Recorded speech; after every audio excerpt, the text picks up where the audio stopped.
साल वर्मा एक बार फिर आपके सामने हाजिर हूँ। पिछले वीडियो में आपने देखा था कि मैं सिर्फ परिमेय संख्याओं तक ही मैंने पढ़ाया था। अब उसके आगे मैं आज पढ़ाता हूँ आप लोगों को। जैसा कि मैंने पिछले वीडियो में आपको बताया था कि परिमेय संख्या क्या होती हैं, और मैं आज फिर से आपको बता देता हूँ कि परिमेय संख्या क्या होती हैं।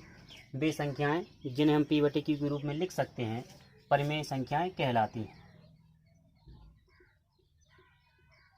P/Q के रूप में लिख सकते हैं।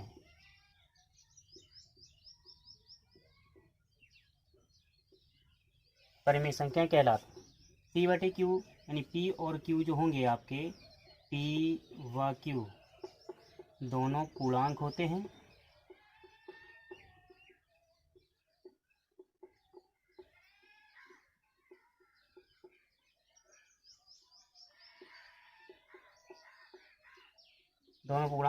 और जो Q का मान है वो 0 नहीं होना चाहिए। प्रश्न ये आता है कि यदि 0 नहीं होगा, अगर P का मान 0 हो जाए तब, यदि P का मान 0 है तो ये परिमेय संख्या बन जाती है। लेकिन हमारा Q का मान 0 नहीं होना चाहिए। अगर Q का मान 0 हो जाएगा तो परिमेय संख्या नहीं कहलाएगी। P 0 बना रहे हैं, उससे कोई मतलब नहीं। तो एग्जाम्पल में अगर आप लिखेंगे -4/5, 3/5, 2/7, 3/8, कुछ भी हो सकता है, एटसेट्रा। अब मैं ज़रा इनका और विस्तार बता देता हूँ आपको। यानी मैं ये कह रहा था कि अगर P बराबर 0 है तो परिमेय संख्या कैसे होगी, और Q बराबर 0 तो परिमेय संख्या क्यों नहीं होगी, इसके बारे में और जानना है आप लोग।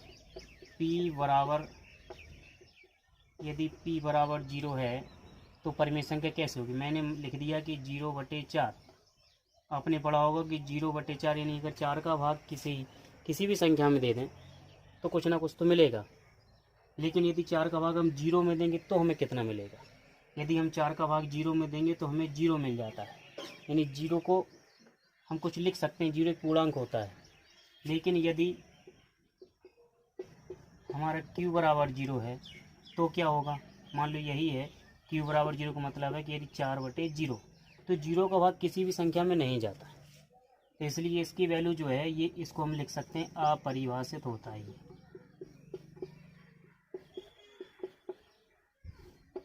अपरिभाषित होता है, इसलिए हम कहते हैं कि Q का मान जो है वो 0 नहीं होना चाहिए। P का मान 0 बना रहे तो वो परिमेय संख्या में आ जाएगा, लेकिन अगर Q का मान 0 हो गया तो वो परिमेय संख्या में नहीं आएगा। इसलिए Q का मान 0 के बराबर नहीं होता है। और उसके बाद आती हैं आपकी अपरिमेय संख्याएं।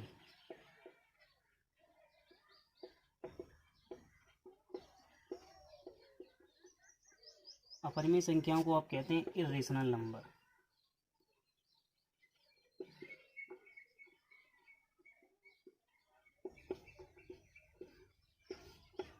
अपरिमेय संख्या क्या होती हैं। अपरिमेय संख्या वे होती हैं जिन्हें हम P/Q के रूप में नहीं लिख सकते। यानी P/Q के रूप में नहीं लिख सकते, वो हमारी क्या कहलाएंगी, अपरिमेय संख्या कहलाएंगी। यहाँ भी P व Q दोनों पूर्णांक होते हैं और Q का मान 0 नहीं होना चाहिए। यदि 0 हो गया तो ये तो अपरिभाषित हो जाएगी, इसलिए वो ना परिमेय रहेगी ना अपरिमेय रहेगी। इसलिए इसके जो एग्जाम्पल होंगे क्या होंगे कि इन्हें हम P/Q के रूप में नहीं लिख सकते। जैसे कि आप लिख सकते हैं √3, √5/7, आप कुछ भी लिख दी, माइनस प्लस इसमें भी आप आगे लगा सकते हैं, कोई दिक्कत नहीं है। इसमें माइनस लगा दी, इसमें माइनस लगा दी, कोई दिक्कत नहीं है। 2/3 एटसेट्रा इत्यादि। इनका विश्लेषण आप पहचानें कैसे, कौन सी परिमेय है कौन सी अपरिमेय है। अगर आपको लिख के दे दिया जाए √4 और √3, √9, √7, अब कोई कहे कि इनमें से परिमेय और अपरिमेय संख्याओं को छांटिए, तो आप क्या करेंगे। आप देख सकते हैं कि जो √4 है हमारा, इसका हम वर्गमूल निकालेंगे तो वो 2 हमें मिल जाएगा।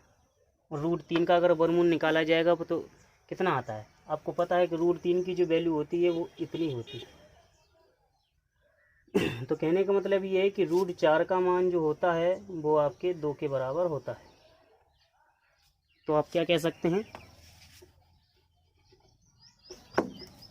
यानी √4 आपका है 2 और √3 है आपका 1.732। इसको आप कैसे पहचानेंगे? पहचानने का सीधा तात्पर्य कि जिसका हम वर्गमूल निकालें, हमने 4 का वर्गमूल निकाला 2 हमारा मिल गया, और अगर 3 का वर्गमूल निकालते हैं तो वो पॉइंट में आता है। तो जिसका भी वर्गमूल निकालने से यदि उसका वर्गमूल निकाला तो वो पॉइंट में अगर आ गया तो वो आपकी अपरिमेय संख्या हो जाएगी, और जिसका पूर्ण संख्या यानी पूरी संख्या मिल जाती है जहाँ पे आपको, वो आपकी परिमेय होती है। तो आप इस प्रकार किसी भी संख्या को छांट सकते हैं ढेर सारी संख्याओं में से कौन सी संख्या परिमेय है और कौन सी संख्या अपरिमेय है।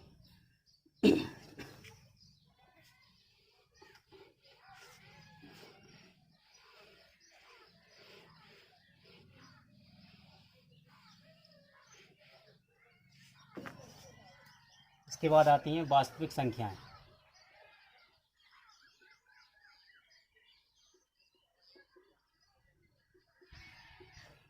वास्तविक संख्या यानी रियल नंबर। वास्तविक संख्याएं किन्हें कहते हैं?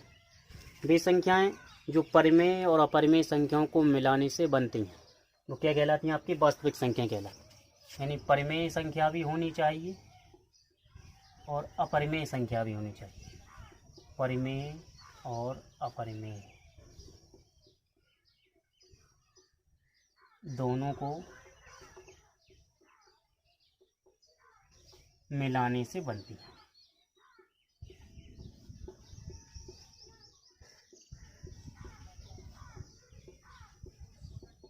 दोनों को मिलाने से परिमेय और अपरिमेय संख्याओं को मिलाने से क्या बन जाएंगी? वास्तविक संख्याएं बन जाएंगी। अब आप क्या लिखेंगे? काल्पनिक संख्याएं।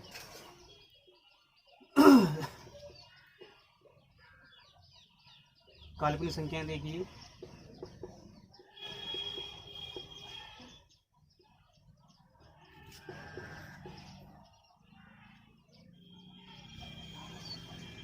Imaginary number.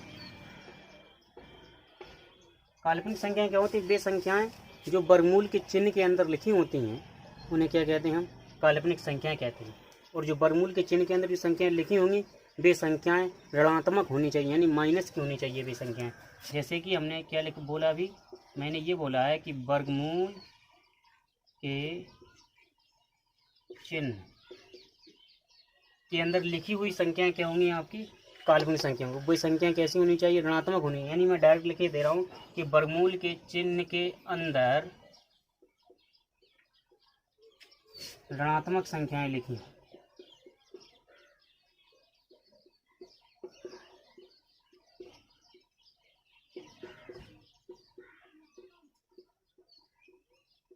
तो उन्हें आप क्या कहें? काल्पनिक संख्याएं कहेंगे। एग्जाम्पल में क्या लिखेंगे आप? अंडर रूट माइनस का 3, अंडर रूट माइनस का 4, अंडर रूट माइनस का, ये सारी की सारी क्या होगी? आपकी काल्पनिक संख्या हो गई। इसके बाद आप देखेंगे सम संख्या। सम संख्याएं क्या होती हैं?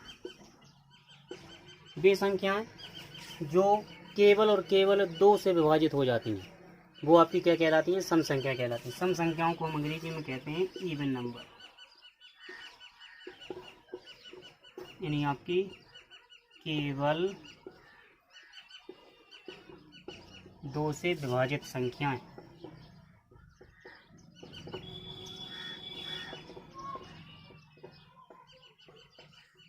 केवल 2 से विभाजित संख्याएं ही क्या कहलाएंगी? आपकी सम संख्या कहलाएंगी। एग्जाम्पल में आप लिख सकते हैं 2, 4, 6, 8 इत्यादि। उसके बाद आती हैं आपकी विषम संख्या।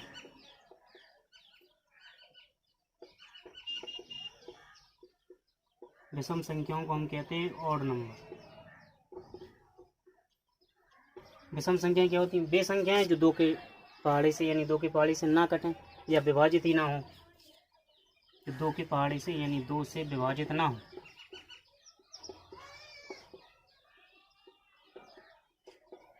जो 2 से विभाजित नहीं होती उन्हें हम क्या कहते हैं? विषम संख्या कहते हैं। एग्जाम्पल में आप लिख सकते हैं 3, 5, 7, 9, 11 इत्यादि, ये सारी की सारी आप क्या है 2 के टेबल से यानी 2 के पहाड़े से विभाजित नहीं है, तो इन्हें क्या कहेंगे आप, विषम संख्याएं कहेंगे।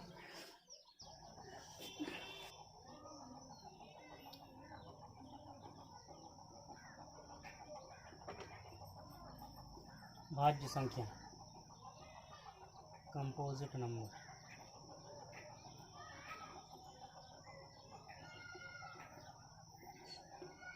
यानी वे संख्याएं जो स्वयं के अतिरिक्त अन्य संख्याओं से विभाजित हो जाती हैं, उन्हें आप क्या कहते हैं, भाज्य संख्याएं कहते हैं। वे संख्याएं जो स्वयं के अतिरिक्त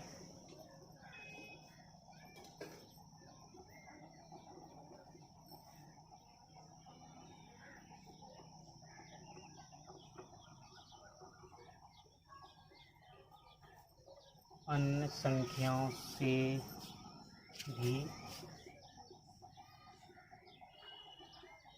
विभाजित हो जाती है,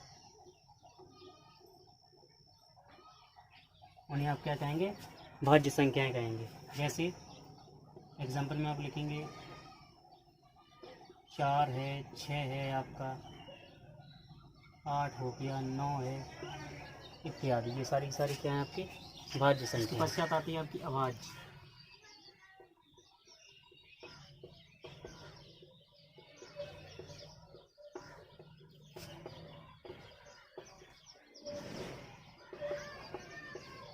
प्राइम नंबर। अभाज्य संख्या क्या होती है, जो स्वयं के केवल स्वयं से और एक से विभाजित हों। एक से तो सारी की सारी विभाजित हो जाती हैं, तो केवल स्वयं से और एक से ही विभाजित हों, उन्हें आप क्या कहेंगे, अभाज्य संख्याएं कहेंगे। या केवल स्वयं से लिख दें आप, केवल स्वयं से विभाजित संख्याएं क्या कहलाएंगी, अभाज्य संख्याएं कहलाएंगी।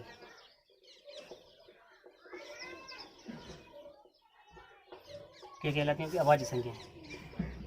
एग्जाम्पल में आप लिख सकते हैं 3, 2 भी होती, 2 हो गया, 3 हो गया, 5 हो गया, 7 हो गया, 11 हो गया, 13 हो गया, उसके बाद 13 के बाद आपका 17 है।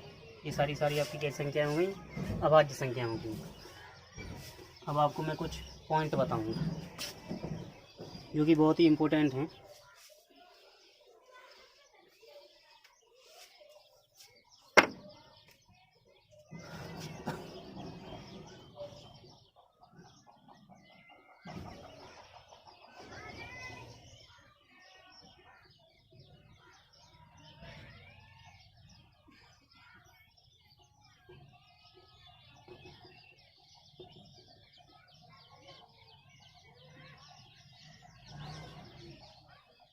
कुछ महत्वपूर्ण बिंदु देख लीजिए। जैसे कि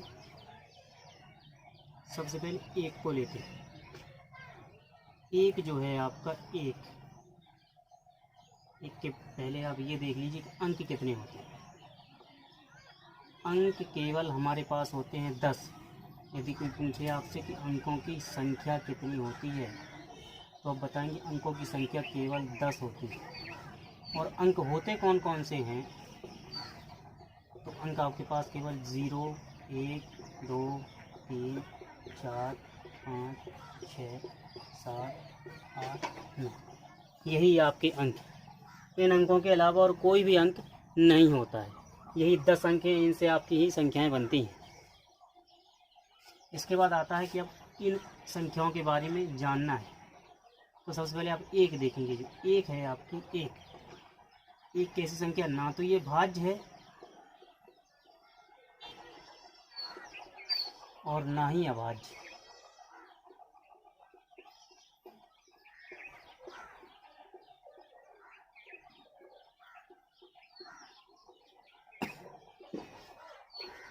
उसके बाद आती है 2।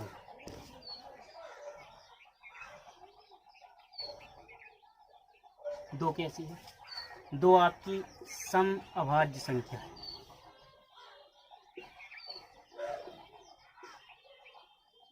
समअभाज्य हो गई है। समअभाज्य कैसी है, सबसे छोटी, पहले तो समअभाज्य संख्या और सबसे छोटी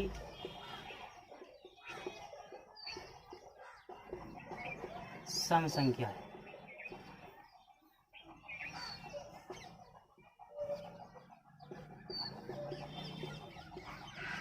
तो इसी को आप ये भी कह सकते, सबसे छोटी अभाज्य संख्या भी कौन सी है, 2 है। सबसे छोटी अभाज्य संख्या।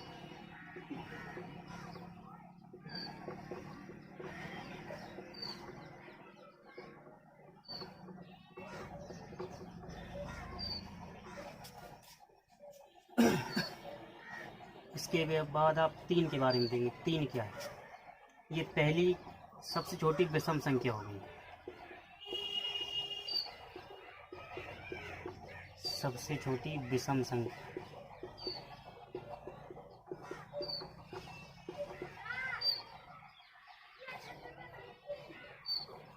और सबसे छोटी विषम अभाज्य संख्या भी कौन है? 3 है। क्वेश्चन ये भी आता है कि सबसे छोटी सम अभाज्य संख्या, तो आपका लगाएंगे 2, और सबसे छोटी विषम अभाज्य संख्या तो लगाएंगे 3। यदि क्वेश्चन आ रहा है सबसे छोटी अभाज्य संख्या तो आप लगाएंगे 2। ये चीज़ें आपको याद रखनी है। तो यहाँ क्या लिखोगे? सबसे छोटी विषम अभाज्य संख्या।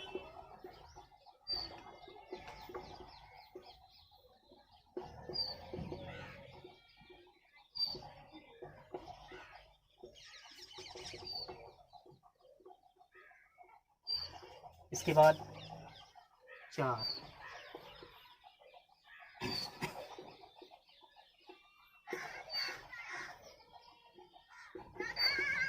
सबसे छोटी भाज्य संख्या है आपकी ये 4 भाज्य संख्या सबसे छोटी। और सबसे छोटी समभाज्य संख्या भी 4 है।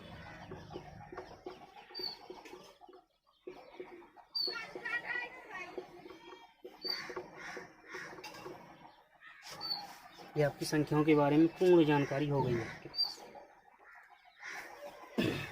अंकों की संख्या कितनी है? 10। कौन कौन से अंक होते हैं? 0, 1, 2, 3, 4, 5, 6, 7, 8, 9। यही अंक हैं आपके पास। एक ना तो भाज्य और ना ही अभाज्य। 2 कैसी सब समभाज्य संख्या भी है, सबसे छोटी सम संख्या। और सबसे छोटी सम अभाज्य संख्या भी कौन है? यही है। या सबसे छोटी अभाज्य संख्या भी क्या है? 2 है। 3 क्या है? सबसे छोटी विषम संख्या। सबसे छोटी विषम अभाज्य संख्या भी कौन सी है? 3 है। और फिर 4 जो है वो सबसे छोटी भाज्य संख्या है। और सबसे छोटी समभाज्य संख्या भी क्या है आपकी? 4 है। 5 की संख्या सबसे छोटी अभाज्य संख्या, सबसे छोटी नहीं है, सबसे छोटी अभाज्य संख्या 2 है। उसके बाद 3 है, उसके बाद 5 आती है। यानी 5 जो है उसकी कोई वैल्यू नहीं है, यानी 5 के बाद आपकी अभाज्य संख्याएँ आती चली जाएंगी। ठीक है, आप 5 को कुछ नहीं लिख सकते, सबसे छोटी ना ही सबसे बड़ी लिख सकते हैं। यानी जो सबसे छोटी थी ये आपकी संख्याएँ, सबसे बड़ी संख्या तो कोई होती ही नहीं है। तो मैं आशा करता हूँ कि आपको ये जानकारी अच्छी लगी होगी। तो अगर आप चैनल पर नए हैं तो चैनल को लाइक, सब्सक्राइब और